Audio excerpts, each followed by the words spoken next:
Karen Horney's Psychoanalytic Social Theory, Key Concepts. The psychoanalytic social theory of Karen Horney was built on the assumption that social and cultural conditions, especially childhood experiences, are largely responsible for shaping personality. According to Horney, people who do not have their needs for love and affection satisfied during childhood develop basic hostility toward their parents, and, as a consequence, suffer from basic anxiety.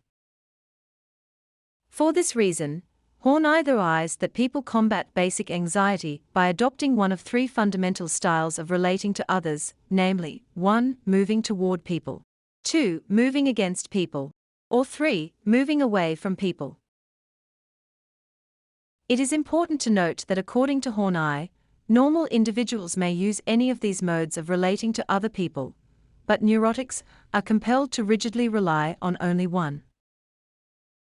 Their compulsive behavior generates a basic intrapsychic conflict that may take the form of either an idealized self-image or self-hatred. For Horney, the idealized self-image is expressed as 1. Neurotic search for glory, 2. Neurotic claims, or 3. Neurotic pride. Self-hatred, according to Horney, is expressed as either self-contempt or alienation from self. On the impact of culture. Although Horney did not overlook the importance of genetic factors, she repeatedly emphasized cultural influences as the primary basis for both neurotic and normal personality development. Modern culture, she contended, is based on competition among individuals. As Horney writes, everyone is a real or potential competitor of everyone else. Horney also asserts that competitiveness, and the basic hostility it spawns result in feelings of isolation. According to Horney, these feelings of being alone in a potentially hostile world led to intensified needs for affection, which, in turn, cause people to overvalue love. As a result, many people see love and affection as the solution for all their problems. On the importance of childhood experiences. Horney believed that neurotic conflict could stem from almost any developmental stage, but childhood is the age from which the vast majority of problems arise. Horney hypothesized that a difficult childhood is primarily responsible for neurotic needs. These needs become powerful because they are the child's only means of gaining feelings of safety. Nevertheless, no single early experience is responsible for later personality. Horney cautioned that the sum total of childhood experiences brings about a certain character structure, or rather, starts its development. On compulsive drives. According to Horney, neurotic individuals have the same problems that affect normal people, except neurotics experience them to a greater degree. Horney insisted that neurotics do not enjoy misery and suffering.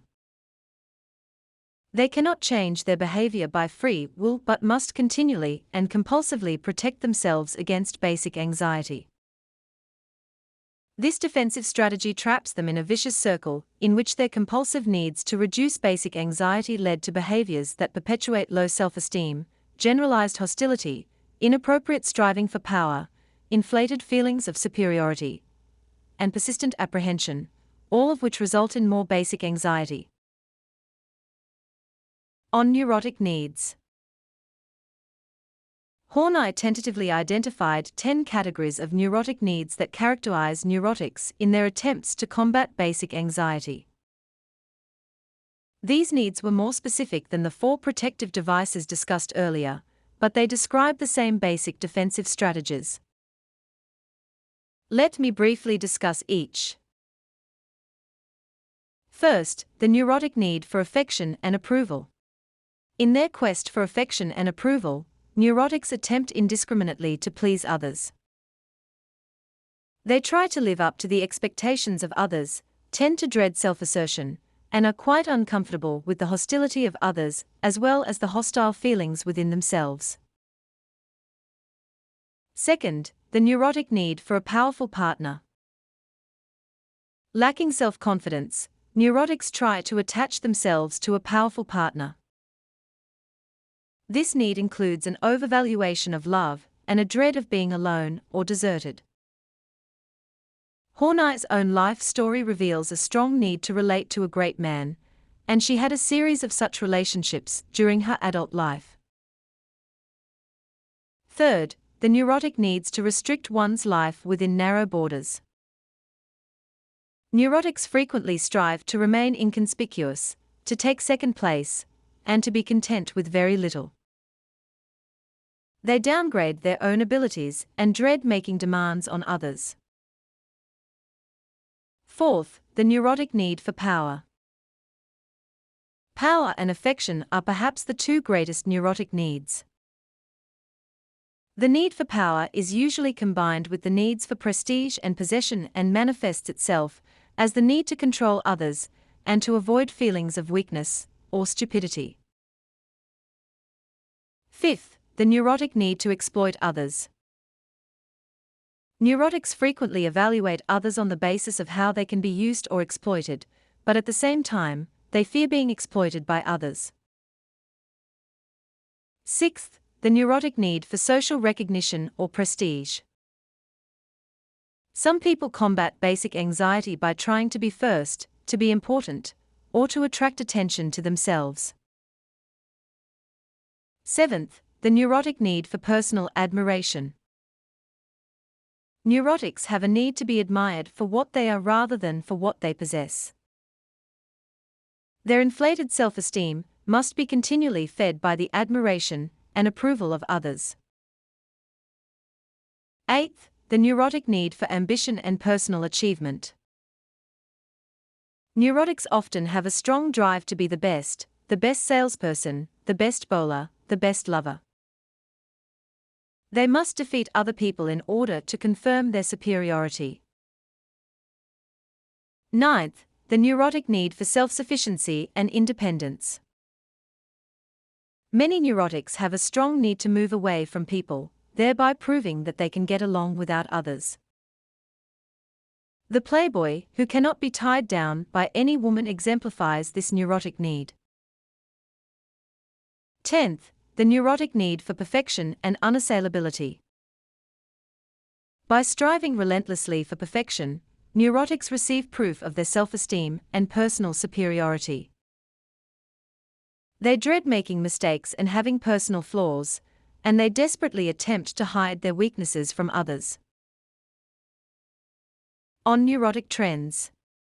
As her theory evolved, Horney began to see that the list of 10 neurotic needs could be grouped into 3 general categories, each relating to a person's basic attitude toward self and others.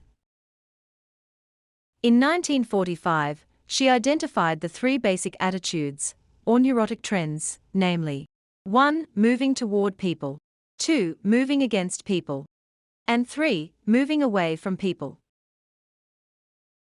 According to Horney, people can use each of the neurotic trends to solve basic conflict, but unfortunately, these solutions are essentially non-productive or neurotic. Horney used the term basic conflict because very young children are driven in all 3 directions, that is, toward, against, and away from people. In healthy children, as Horney would have us believe, these 3 drives are not necessarily incompatible. But the feelings of isolation and helplessness that Horney described as basic anxiety drive some children to act compulsively, thereby limiting their repertoire to a single neurotic trend.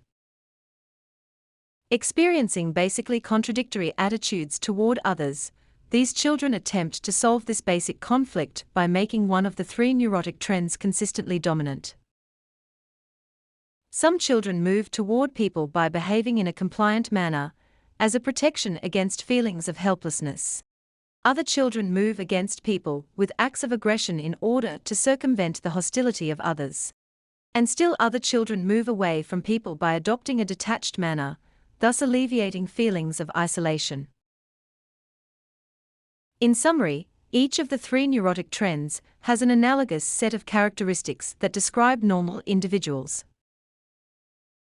In addition, each of 10 neurotic needs can be easily placed within the 3 neurotic trends.